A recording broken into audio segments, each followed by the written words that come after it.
Cinta berat, simulasi berantas asam urat.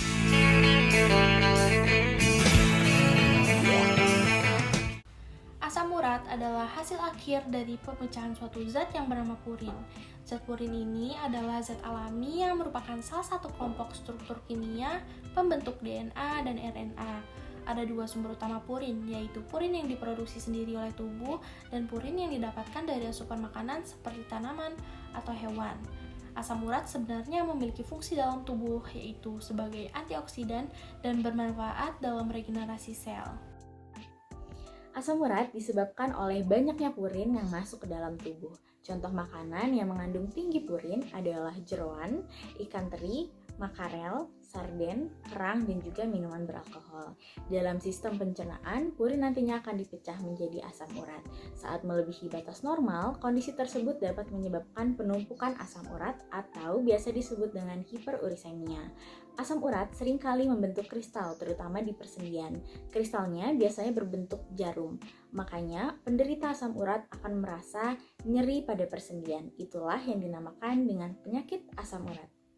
Dalam skala global, terjadi peningkatan kasus asam urat selama 30 tahun terakhir, dari 22 juta orang menjadi 53 juta orang. Penyakit ini paling sering terjadi pada usia lebih dari 75 tahun, dengan angka prevalensi mencapai 54,8%. Lalu, wanita memiliki kemungkinan yang lebih besar mengidap penyakit ini sebesar 8,46%, lebih tinggi dibandingkan pria yang hanya 6,13%. Prevalensi dari penyakit ini di Jawa Barat sendiri sebesar 17,5% dibandingkan provinsi-provinsi lain di Indonesia.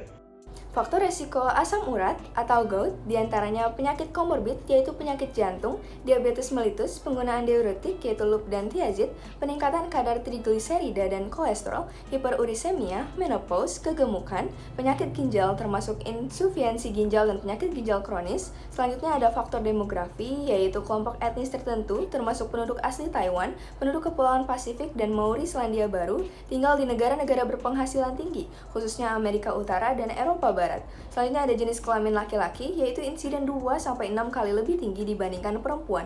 Selanjutnya ada faktor makanan, yaitu konsumsi alkohol, diet kaya daging, diet kaya makanan laut, konsumsi makanan dan minuman kaya fruktosa. Asam urat pada umumnya dibedakan menjadi 4. Yang pertama ada hiperurisemia asimptomatik, di mana keadaan kadar asam uratnya tinggi tanpa gejala klinis. Yang kedua adalah asam urat akut, yang ditandai dengan nyeri hebat pada malam hari dan pembengkakan pada jempol kaki ataupun daerah sendi lainnya. Yang ketiga adalah gout interkritikal, yaitu keadaan tidak bergejala atau asimptomatik, tetapi ditemukan adanya kristal monourat pada cairan sendi. Yang keempat adalah asam urat kronis, yang ditandai dengan adanya penumpukan kristal asam urat yang disebut dengan TOFI. Nah, apa yang dapat membedakan antara artritis reumatoid dengan asam urat? Dapat dilihat dari komplikasi umumnya. Jika komplikasi umum dari artritis reumatoid disebut dengan deformitas buto nori, komplikasi umum dari asam urat disebut dengan TOFI. Sesuai dengan anjuran Kemenkes, tindakan preventif dalam mencegah meningkatnya asam urat sangat berkaitan erat dengan gaya hidup seseorang. Tindakan pertama yang dapat kita lakukan adalah membatasi konsumsi minuman beralkohol, terutama bir, agar tidak berlebihan.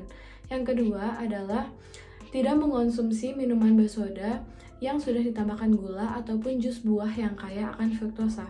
Yang ketiga adalah mengurangi konsumsi daging merah, seafood, buah, dan sayuran yang kaya akan purin.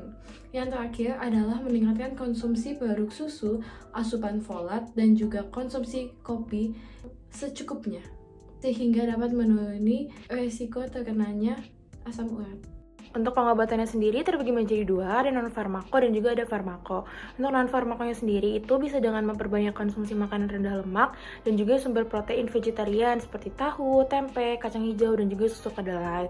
Lalu bisa dengan cara mengurangi konsumsi makanan kaya protein seperti daging, jeroan, dan juga ragi.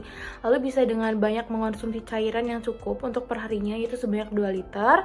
Lalu juga bisa dengan cara mengurangi minuman yang dimaniskan dengan gula.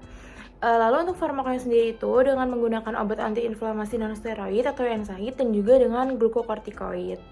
Beberapa bahan dasar pangan yang baik untuk asam urat diantaranya adalah sayur-sayuran, buah-buahan, kacang-kacangan, biji-bijian, ayam, telur, dan seperti daging sapi, domba, daging babi, atau makanan-makanan dari laut yang tinggi purin terutama bukan tidak boleh tetapi dibatasi. dan perbanyak makan makanan yang rendah lemak atau tanpa lemak. Dalam festival gagasan kali ini, kami melakukan screening pemeriksaan asam urat, yang mana peserta kegiatan diminta untuk berpuasa selama kurang lebih 10 jam sebelum pemeriksaan asam urat agar lebih akurat hasilnya. Kemudian, kami melakukan penyampaian materi terkait asam urat secara interaktif dengan dilakukannya pretest terlebih dahulu untuk mengukur pengetahuan dari peserta. Kemudian, penyampaian materi dibantu dengan PowerPoint dan buku edukasi agar mempermudah dan materi fisiknya dapat dibawa oleh peserta ke rumah. Setelah penyampaian materi, kami juga melakukan post-test untuk mengukur pemahaman akhir dari peserta. Setelah dilakukan screening dan juga pemateri, kami juga membuat workshop membuat masakan sehat bebas asam urat dengan membuat menu kimbap yang diharapkan bisa dipraktekkan oleh peserta di rumah. Adapun indikator keberhasilan, nilai rata-rata pretest ke post-test meningkat sebesar 20% dan kami berhasil mencapai dengan meningkatnya sebesar 29,92%. Kemudian keberhasilan peserta yang hadir kami mencapai 68% dari keseluruhan target awal 60%. Dan kemudian, pada kegiatan pembuatan makanan bebas asam urat, kami berhasil memenuhi 100% 2 kali dari target kami, yaitu 50% dari total keseluruhan peserta yang hadir.